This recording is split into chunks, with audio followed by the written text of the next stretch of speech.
ইলালাহুম, যখন তাদেরকে অর্থাৎ মুনাফিকদেরকে বলা হয় আমিনু, তোমরা ঈমান আনো, কামা আমানান নাস, যেমনি ভাবে ঈমান এনেছে মানুষেরা, যেমনি ভাবে ঈমান এনেছে মানুষেরা। আমরা অনেকে গ্রাম্য মানুষ, অনেক মুরব্বী, অনেক কেরাম আছি, বেশি টনটনিয়া শুদ্ধ ভাষার তো দরকার নেই, সবাই যেভাবে বুঝে এইটাই বালা না। ওয়াইজা কিল আলাহুম, যখন তাদেরকে বলা হয়, কাদেরকে? মুনাফিকদেরকে। মুনাফিকরা ইমানদার নি, ওমা কয় না বলে ইমানদার, মুনাফিকরা ইমানদার তো। হেতারা দিন ব্যাগা রাসূলুল্লাহ সাল্লাল্লাহু আলাইহি ওয়াসাল্লামের চতুর্পাশে ঘুরেন না, মুসলমান পরিচয় দি। কি পরিচয় দি? মুসলমান পরিচয় দি। রসুলের চতুর্পাশে দিন ব্যাগা ঘুরেন না, গুড়ি গুড়ি রসুল আকরাম সাল্লাল্লাহু আলাইহি ওয়াসাল্লামের যত প্ল্যান প্রোগ্রাম সবকিছু শুনেন না, সবকিছু জানেন না। রাত্রে 2টার সময় সুম্মনি রাস্তায় তেমনি রাস্তায় যাই, আবু জাহেলের লগে আর আবু লাহাবের লগে, ওতবা সাইবার লগে যাই একত্রিত হয়, যাই কয় ইন্না মাআকুম, ইন্না মাআকুম, আমরা তো তোমাদের লগের, আমরা তো তোমাদের লগের। তো আবু জেহেল আবু লাহাবে কয় যে আমাদের লগের হলে মুহাম্মদের এইখানে যাই গুরগুর করস্কা, নিজেদেরকে মুসলমান পরিচয় দেওস্কা। কয় ইন্নামা নাহনু মুস্তাহজিউন, আমরা ঠাট্টা না করি, আমরা কি না করি, ঠাট্টা না করি। দেখছেন নি তামাশা, দিনে একরকম রাইতে আরেক রকম। এগুন ইমানদার কিন্তু বাস্তবে না, কিন্তু কি না বাস্তবে না। এটা এটা বুঝনের মতো কেউ আছে না নাই? বুঝনের মতো কেউ আছে না নাই? কোথায়? আরশে আজিমে। এগুনে যে এই মস্কারি করেন, নিজেদেরকে ইমানদার পরিচয় দি। রাসূল আকরাম সাল্লাল্লাহু আলাইহি ওয়াসাল্লামের সমস্ত প্ল্যান প্রোগ্রাম জানেন। রাত্রে 2টার সময় আবু জেহেল আবু লাহাবের কাছে যাই, রাসূলুল্লাহ সাল্লাল্লাহু আলাইহি ওয়াসাল্লামের সমস্ত প্ল্যান প্রোগ্রাম, কোন দিন কোনখানে সৈন্য ফাটাইবো, কোন দিন কোনখানে গোয়েন্দা ফাটাইবো, যা যা জানছে রাত্রে 2টায় যাই ব্যাগেন কাফেরদেরকে জানাই দিছে। কথা বুঝছেন না বুঝেন নাই? আল্লাহু আকবার। তো এই কথাটা আল্লাহ জানছেনি, হ্যাঁ? এগুনের ইমানের মধ্যে যে বেজাল, এটা জানেন না একজন আসেনি? আমার ভাইয়েরা, দোস্ত আহবাব, যত চাটুকারি করতেছ, মুখে একটা কও, কাজে আর একটা করো। কাজে যেটা করো সেটার সাথে মুখের মিল নাই, মুখে যেটা কও সেটার সাথে কাজের মিল নাই। এই বাটপারি দুনিয়ার কেউ না জানলেও আল্লাহ জানে কিনা? আল্লাহ জানে। কি জানে? বেজাল্লা ইমান। কি ইমান? বেজাল্লা ইমান। ইমানের মধ্যে বিশুদ্ধতা নাই। তো আল্লাহ কোরআন শরীফের মধ্যে নাজিল করছে, ওয়াইদা কিলা লাহুম, যখন তাদেরকে বলা হয় আমিনু, তোমরা ঈমান আনো, কামা আমানান নাস, অন্য মানুষেরা যেরকম ঈমান আনছে, তখন এই কথার উত্তরে এই মুনাফিকের বাচ্চারা কয় কালু আনুমিনু কামা আমানাস সুফাহা, আনুমিনু কামা আমানাস সুফাহা। এখানে আন-নাস মানুষেরা বলছে যে আলিফ লাম, আলিফ লামে আহাদে খারেজি। এখানে মানুষ কই? দুনিয়ার মানুষ বেগুন উদ্দেশ্য নয়। উদ্দেশ্য হলো মুহাম্মদুর রাসূলুল্লাহ সাল্লাল্লাহু আলাইহি ওয়াসাল্লামের সাহাবীরা। আল্লাহ পাকের উদ্দেশ্য হলো, হে মুনাফিকরা, তোমরা মুহাম্মদুর রাসূলুল্লাহ সাল্লাল্লাহু আলাইহি ওয়াসাল্লামের সাহাবীরা যেরকম ঈমান আনছে সেরকম ঈমান আনো, অর্থাৎ খাঁটি ঈমান। অর্থাৎ কি? খাঁটি ঈমান।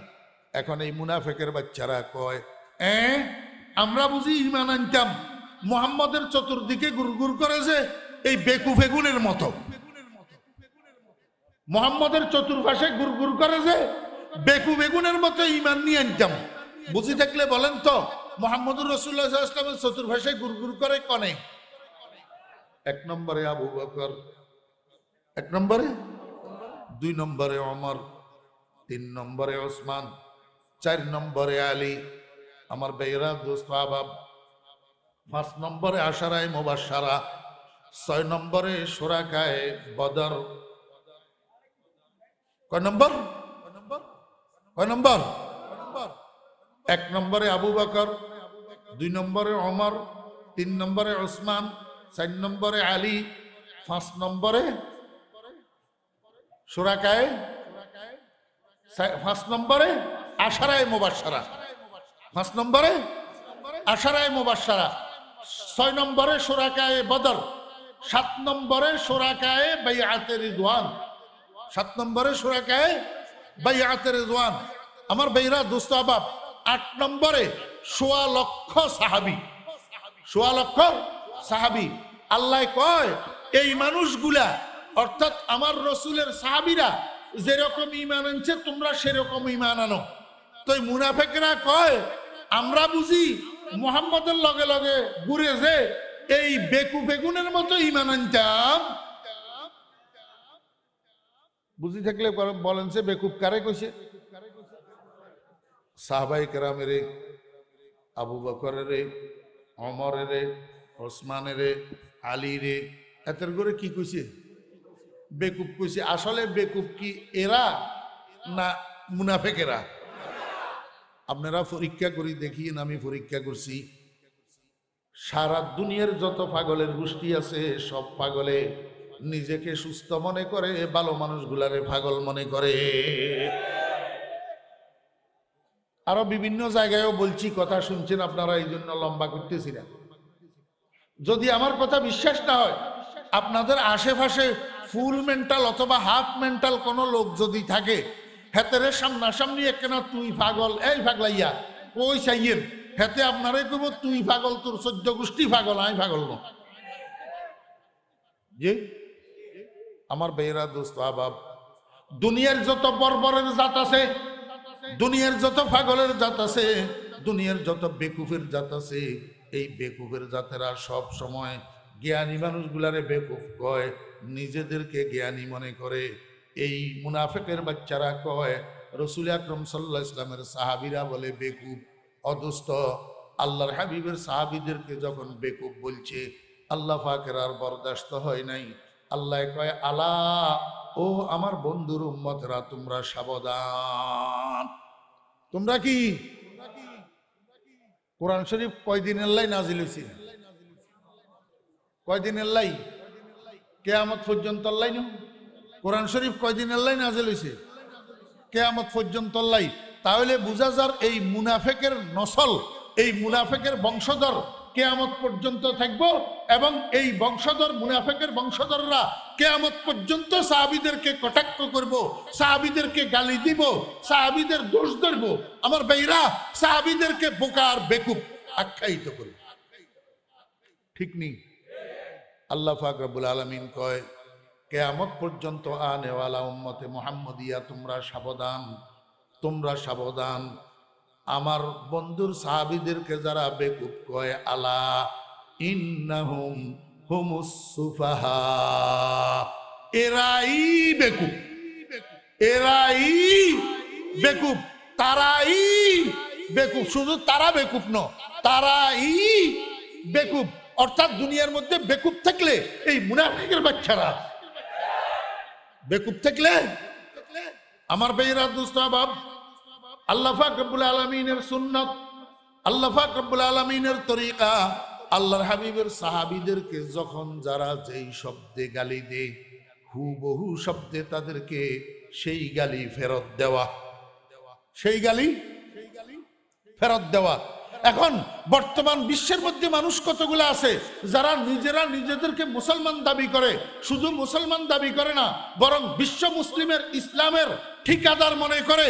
আমার ভাইরা দোস্ত আহবাব, বিশ্ব মুসলিমের ইসলামের নিজেদেরকে মডেল আর আইডল মনে করে, অথচ মুহাম্মদুর রাসূলুল্লাহ সাল্লাল্লাহু আলাইহি ওয়াসাল্লামের সাহাবীদেরকে বলে কাফের।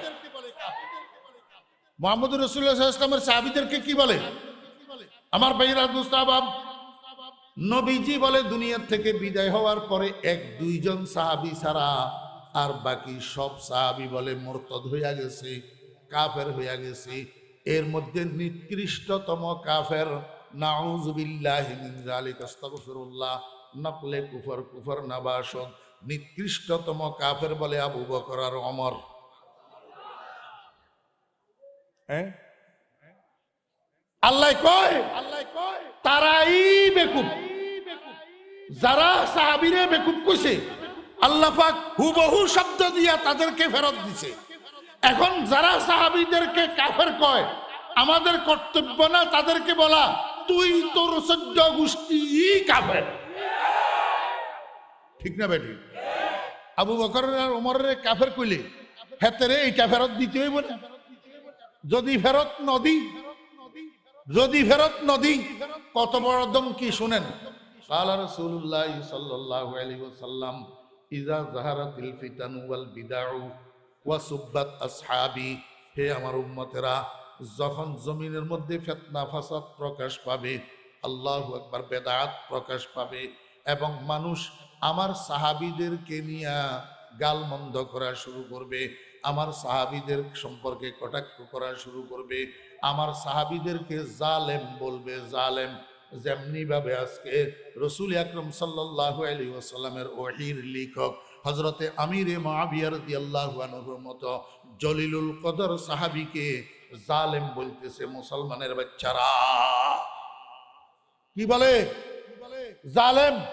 ও ভাইরা দুস্তাবাব, মুসলমানের বাচ্চারা, এই কথা ফাইলেও কই ওই বদমাশদের থেকে পাইছে, ওই মুনাফিক বদমাশদের থেকে। আমার ভাইরা দুস্তাবাব, আল্লাহ কয় আমিরে মুআবিয়া সম্মানী, আমিরে মুআবিয়া নেককার, আর এই বদমাশের বাচ্চারা কয় আমিরে মুআবিয়া জালেম। ইন্নাহা তাযকিরা ফি সুহুফিন মুকাররামা মারফুআতিন মুতাহহারা বিআইদি সাফারাতিন কিরামিন বারারা। আল্লাহ পাক রব্বুল আলামিন বলে, দুনিয়ার মানুষেরা, এই কোরআন শরীফ এটা লিপিবদ্ধ হয়েছে আমার হাবিবের কিছু সম্মানী মুকাররম নেককার সাহাবীদের দ্বারা। ও ভাইরা, কোরআন শরীফ যে লিপিবদ্ধ হয়েছে যে সমস্ত সম্মানী এবং নেককার সাহাবীদের হাতে, তন্মধ্যে অন্যতম একজনের নাম মুআবিয়া ইবনে আবি সুফিয়ান। মুআবিয়া ইবনে আবি সুফিয়ান। কোরআন শরীফের আয়াতের মধ্যে ইস্তিসনা আসেনি, তুই দেখা যদি তুই কোরআন বুঝস। ফি সুহুফিন মুকাররামা বিআইদি সাফারাতিন কিরামিন বারারা, এর মধ্যে ইস্তিসনা আসেনি। এর মধ্যে থেকে মুআবিয়া ইবনে আবি সুফিয়ানকে বাদ দেওয়া হয়েছে কিনা, কোন তাফসীরে বাদ দিছে কিনা, কোন মুফাসসিরে বাদ দিছে কিনা, যদি না দিয়া থাকে তুই কোন ফেতনির ফেতনি আমিরে মুআবিয়ার জালেম বলনেওয়ালা।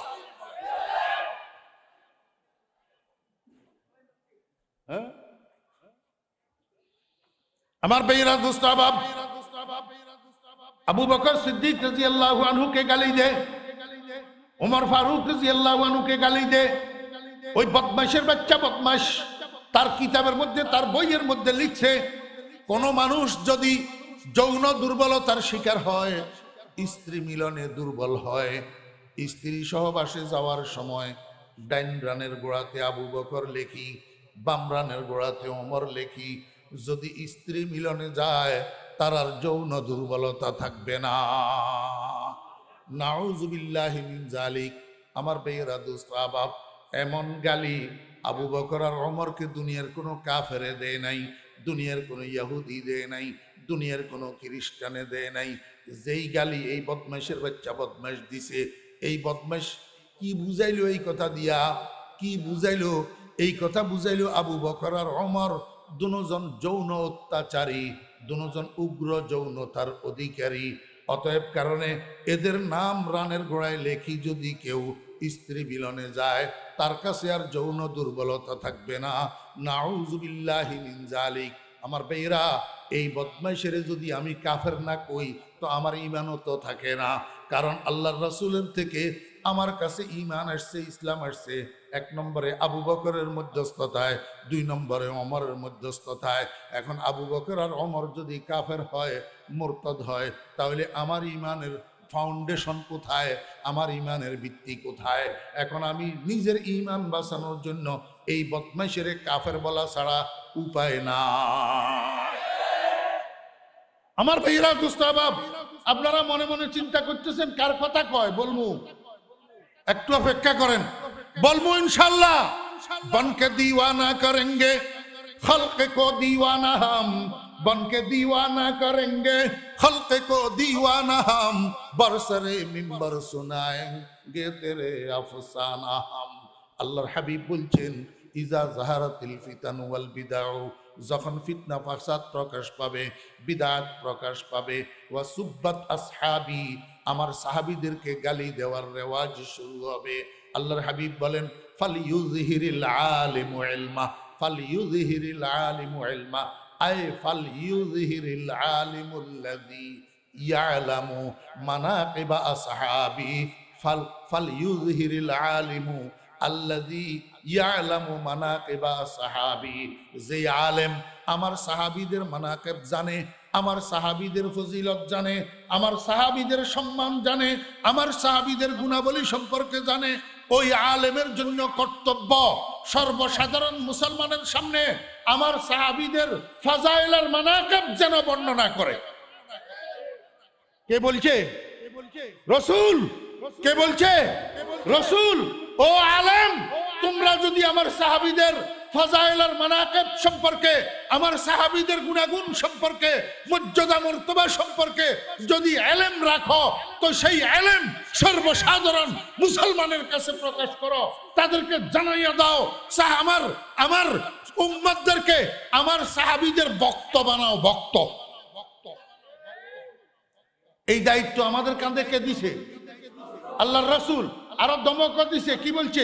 ওয়ামান লাম ইয়াফআল, যদি জানিও তুমি আমার সাহাবীদের মান মর্যাদা সম্পর্কে সর্বসাধারণ মানুষকে না বলো, তো ফালাইহি লানাতুল্লাহ ওয়াল মালাইকা ওয়ান নাসি আজমাইন, তোমার উপর আল্লাহর লানত, সমস্ত ফেরেশতার লানত, আর সমস্ত সাহাবী প্রেমিক মানুষদের লানত। এখন আমি না কই রাসূল আকরাম সাল্লাল্লাহু আলাইহি ওয়াসাল্লামের লানতের বাগী হইতাম, আমাকে বলতে হবে না? আমাকে বলতে হবে আমার ভাইরা, বর্তমান যুগের মুসলমান শতকরা 96 থেকে 97% কোরআনের জ্ঞানের থেকে দূরে, ইসলামের জ্ঞানের থেকে দূরে, ইসলামের সঠিক ইতিহাসের দিক থেকে দূরে, ইসলামের বিকৃত ইতিহাসের ধারক, বিকৃত ইতিহাসের বাহক হওয়ার কারণে আমাদের স্কুল কলেজ ইউনিভার্সিটি পড়ুয়া সরল মনা সূর্য সন্তান মুসলমানের সন্তানেরা সাহাবী বিদ্বেষী হইয়া উঠতেছে, ওই বদমাইশের বাচ্চা বদমাইশের বক্ত হইয়া উঠতেছে। এদেরকে বুঝাইয়া এই বদমাইশের বক্তি থেকে সারানো, সাহাবীদের বক্তি বানানো সমস্ত ওলামায়ে কেরামের দায়িত্ব, সমস্ত ওলামায়ে কেরামের দায়িত্ব। বদমাইশ কি লিখছে জানেন? কি লিখছে এই বদমাইশ? আমি যদি কখনো মক্কা মদিনার উপরে ক্ষমতাশালী হইতে পারি, নবীর দুই পাশে যেই দুই বুত শুইয়া রয়েছে এদেরকে সেখান থেকে উঠাইয়া লোহিত সাগরে নিক্ষেপ করা, এটা হবে আমার প্রথম কাজ। এই বদমাইশে লিখছে হাতের বইয়ের ভিতরে, হাতের বই ইয়া ফার্সি ভাষার বই। কোন ভাষার? ফার্সি ভাষার বই, ইয়ার নাম কাশফে আসরার। এখন এটা বুঝা একদম সহজ, কারণ এখন গুগলের মধ্যে বই এটা আছে, গুগলের মধ্যে বই এটা আছে, অরিজিনাল ফার্সি ভাষার এডিশন আছে। বাজারের থেকে বদমাইশেরা অরিজিনাল ফার্সি ভাষার বইটারে বাজেয়াপ্ত করে ফেলছে। এখন বাজারে তালাশ করলে পাওয়া যায় না, কিন্তু গুগলে এখনো আছে। যদি কেউ ফার্সি ভাষা বুঝে গুগল থেকে এটা পড়তে পারবে। আমার ভাইরা, আমি ফরিদউদ্দিন লাহোর জামিয়া আশরাফিয়া নীলা গম্বুজের কুতুবখানায় সরাসরি এই বই নিজের হাতে লইয়া আমি পড়ছি, আমি দেখছি। আল্লাহর জাত সাক্ষী, খুদার কসম আমার ভাইরা দোস্ত আবাব, এই বদমাশ রাসূলের সাহাবীদেরকে বিশেষ করে আবু বকর আর ওমরকে এমন গালিগালাজ করছে যেটা দুনিয়ার কোনো অমুসলিম করে না। কেন ভুলের মধ্যে থাকবা? আমার ছোট ভাইয়েরা কেন ভুলের মধ্যে থাকবা? কয় আবু বকর আর ওমর নাকি দুজনে রওজায়ে আকদাসের মধ্যে নবীজির পাশে কবরের জায়গা নিজেদের শাসনামলে জবরদখল করে নিছে। জবরদখল করলে ইয়ারে কিয়া কয়? জালেম কয় না? ইয়ারে কি কয়? জালেম। আবু বকর আর ওমর বলে নবীজির পাশে কবরের জায়গা জবরদখল করি, সেখানে বলে নিজেদের কবর দেওয়ার ব্যবস্থা করছে, এই জন্য তাদেরকে সেখানে থাকতে দেওয়া হবে না। সে কয় আমি যদি কখনো ক্ষমতা পাই, আমার প্রথম অভিযান হবে এই দুইজনের সেখান থেকে উঠাই লোহিত সাগরে ফেলে দেওয়া। আমারে আপনারা একটু বুঝি কনছেন, উনারা দুজনে নবীজির দুই পাশে এই কবরের জায়গা জবরদখল করে নিয়ে লইছে। এক নম্বরে নকলি দলিল শুনেন, নকলি দলিল। قال رسول الله صلى الله عليه وسلم ما من مولود إلا وفي سرته من تربة التي خلق منها حتى يدفن فيها وأنا وأبو بكر وعمر خلقنا من تربة واحدة حتى ندفن فيها। আল্লাহর হাবিব বলেন, ও দুনিয়ার মানুষেরা, যেই কোনো নবজাত শিশু মায়ের পেটের থেকে ভূমিষ্ঠ হয়, এই শিশুটা মায়ের পেটের মধ্যে ৩৪ ১২০ দিন যাওয়ার পরে এই শিশুটার পেটের মধ্যে রুহু আসে। আল্লাহু আকবার। রুহু আসার সাথে সাথে আল্লাহ পাক রব্বুল আলামিন একটা ফেরেশতা পাঠায়। কোনো কোনো বর্ণনায় দেখা যায় জিবরাইলের পাঠায়, আর কোনো কোনো বর্ণনায় দেখা যায় জিবরাইল না, যেই কোনো একজন ফেরেশতা আল্লাহ পাক পাঠায় কি কইয়া, ও ফেরেশতা, অমুক দেশের অমুক জেলার অমুক থানার অমুক গ্রামের অমুকের বিবির পেটের মধ্যে আমি যেই মানুষটা তৈয়ার করতে যাইতেছি, এই মানুষটা আল্লাহু আকবার ভূমিষ্ঠ হওয়ার পরে ২০ ৩০ ৪০ ৫০ ৬০ ৭০ বছর জীবন যাপন করার পরে যখন মারা যাবে, তখন এই মানুষটাকে যেই জায়গায় দাফন করা হবে, এই কবরের জায়গা থেকে এক চিমটি মাটি নিয়া ওই মহিলার পেটের মধ্যে এই নবজাতের নাভির সাথে মিশ্রিত করে দাও। ফেরেশতা আল্লাহর হুকুমে মায়ের পেটের মধ্যে সর্বপ্রথম যখন নতুন জীবন পায়, সর্বপ্রথম যখন রুহু লাভ করে, তখন আল্লাহর হুকুমে ফেরেশতা তার কবরের জায়গা থেকে এক চিমটি মাটি নিয়ে মায়ের পেটের ভিতর তার নাভির সাথে মিশ্রিত করে দেয়। আল্লাহর হাবিব বলেন, হাত্তা ইউদফানা ফিহা, যেই জায়গার মাটি তার নাভির সাথে মিশ্রিত করে দেয়া হয়েছে, সেই জায়গাতেই মরণের পরে তার দাফন হবে। কবরের জায়গা আল্লাহ পাক রব্বুল আলামিন কর্তৃক সিলেক্টেড, আল্লাহ পাকের নির্বাচিত। মানুষ ইচ্ছা করে নিজের কবরের জায়গা নিজে নির্ধারণ করতে পারে না। বুঝছেন না বুঝেন নাই? আল্লাহু আকবার। রাসূল আকরাম সাল্লাল্লাহু আলাইহি ওয়াসাল্লাম বলেন, আমার উম্মতেরা, মনোযোগ আসেনি, ওয়া আনা, এবং আমি, ওয়া আবু বকরিন, আমার আবু বকর, ওয়া ওমারু, আমার ওমর, খুলিকনা মিন তুরবাতিন ওয়াহিদাতিন, আমরা তিনজন এক মাটির তৈয়ারি, হাত্তা নুদফানা ফিহা। ও দুনিয়ার মানুষ, তোমরা দেখিও, আমরা তিনজন এক জায়গায় দাফন হব, আমরা তিনজন এক মাটিতে দাফন হব। আও কামা ক্বালান নবী আলাইহিস সালাতু ওয়াস সালাম। আমার ভাইয়েরা, দোস্ত আহবাব, নবীজি যেই সময় এই হাদিস বলছেন, সেই সময় নবীজি জীবিত না কবরে? কয় না, হাদিস বলছেন যে নবীজি এই সময় জিন্দানি। তাহলে নবীজির জীবদ্দশায় নবীজি ভবিষ্যৎবাণী করে গেছেন যে আমার আবু বকর আর আমার ওমর আর আমি, আমরা তিনজন এক মাটির তৈয়ারি, আমরা তিনজন এক মাটিতে দাফন হব। ভবিষ্যৎবাণী করে গেছেন জি। এবারে সামনেরটা শোনেন, এটা তো হইল দলিলে নকলি। এবার ঐতিহাসিক দলিল শোনেন। রাসূল আকরাম সাল্লাল্লাহু আলাইহি ওয়াসাল্লাম যখন ওয়াফাত বরণ করলেন, নবীজি যখন দুনিয়ার থেকে চলে গেলেন, মুসলমানদের খলিফা নিযুক্ত হইলেন হযরতে আবু বকর সিদ্দিক রাদিয়াল্লাহু আনহু।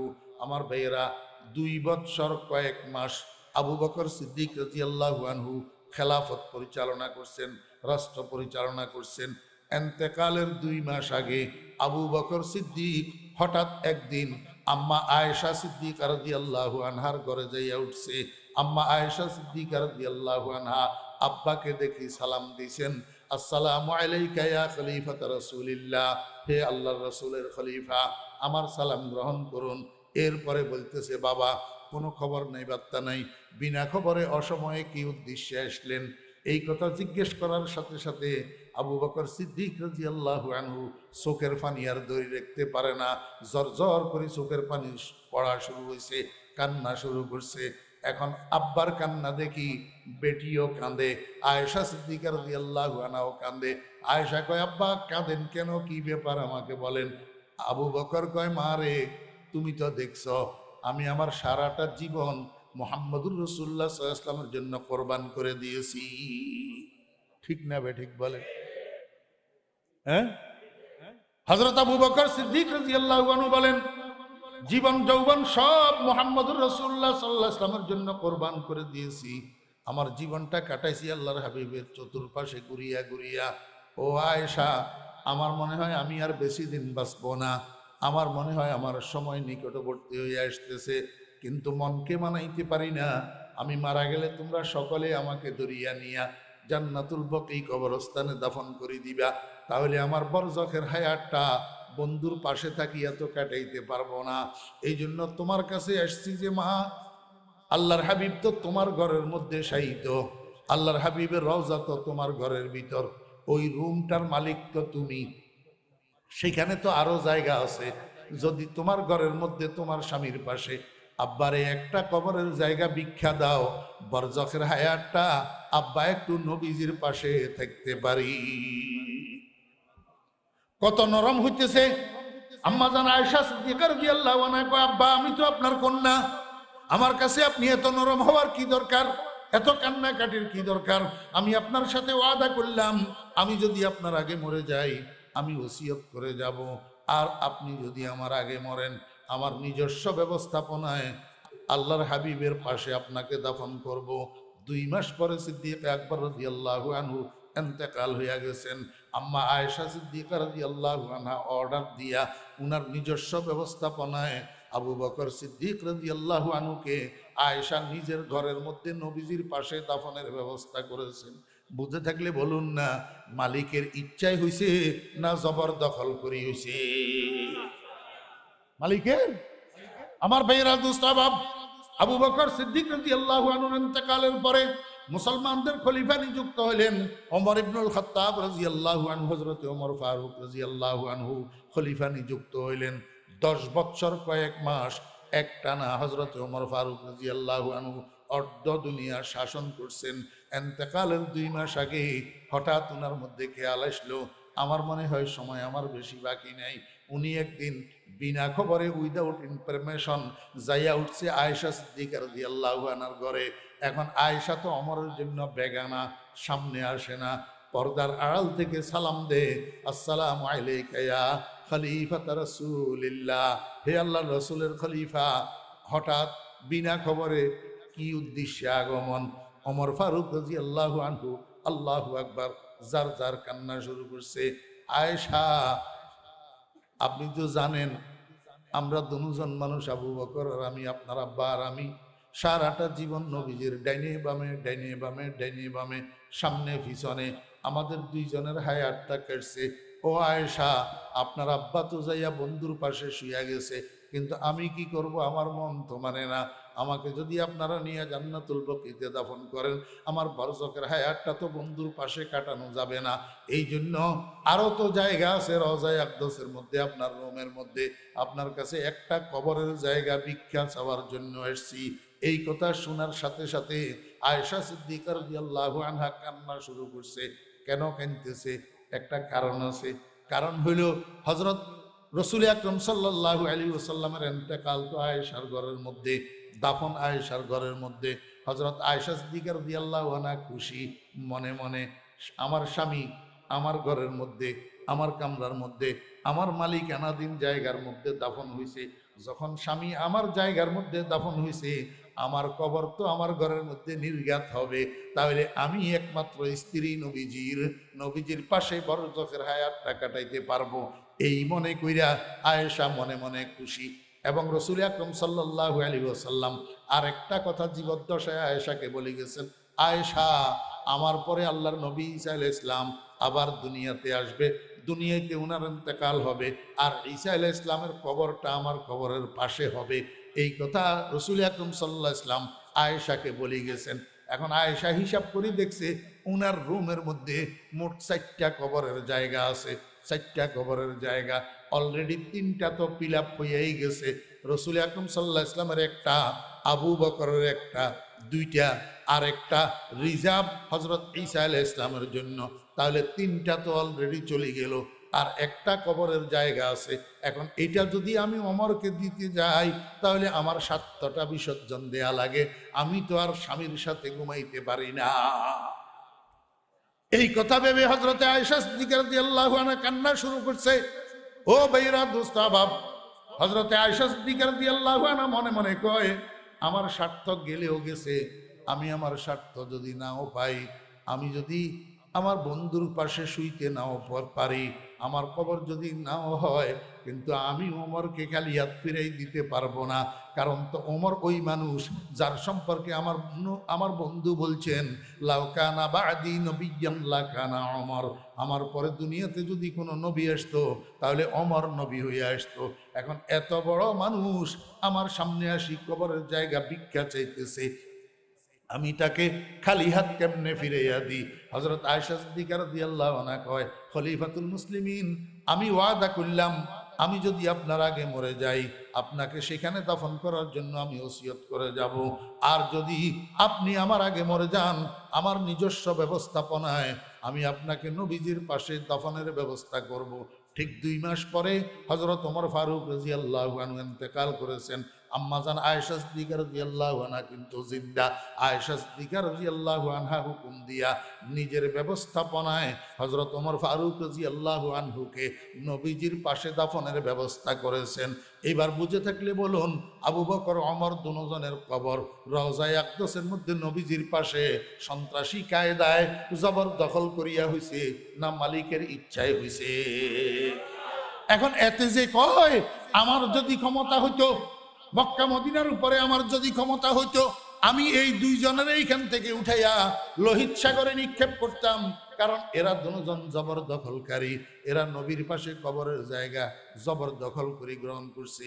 আমার ভাইয়েরা দোস্ত আহবাব, বুঝে থাকলে বলুন না, এই নেককার সাহাবিগুলারে, জলিলুল কদর সাহাবিগুলাকে, যাদেরকে শাইখাইন বলা হয়, যারা সমস্ত উম্মতের মধ্যে শ্রেষ্ঠ, ওয়ালি সিদ্দিকের রুজহানুন জলিয়ুন আলাল আগিয়ার মিন গায়রি ইহতিমালি, ওয়ালিল ফারুকের রুজহানুন ওয়া ফজলুন আলা উসমান জিন নূরাইন আলী। दुनियाए सदाकत में तेरा नाम रहेगा, सिद्दीक तेरे नाम से इस्लाम रहेगा। दुनियाए अदालत में तेरा नाम रहेगा, फारूक तेरे नाम से इस्लाम रहेगा। और ये बदमाशेर बच्चा बदमाश कहे दोनों काफेर,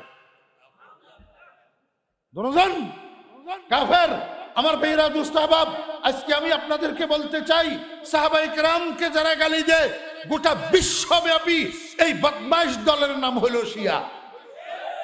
এই বদমাশ দলের নাম কি? শিয়া।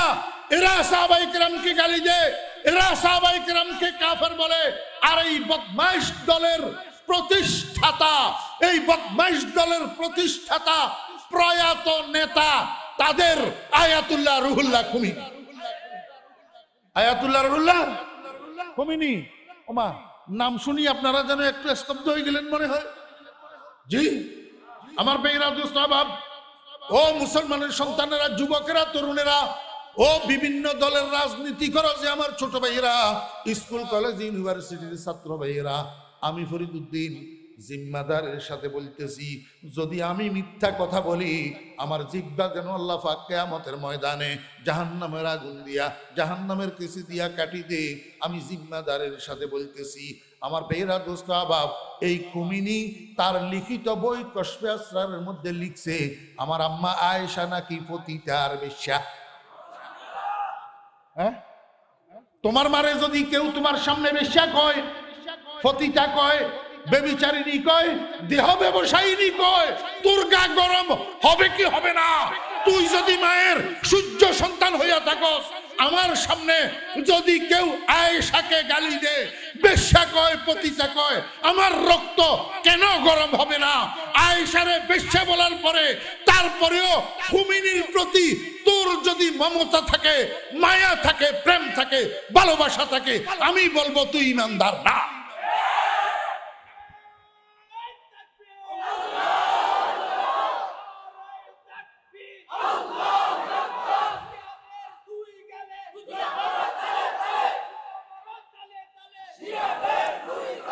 কাফের কাফের কাফের কাফের কাফের কাফের,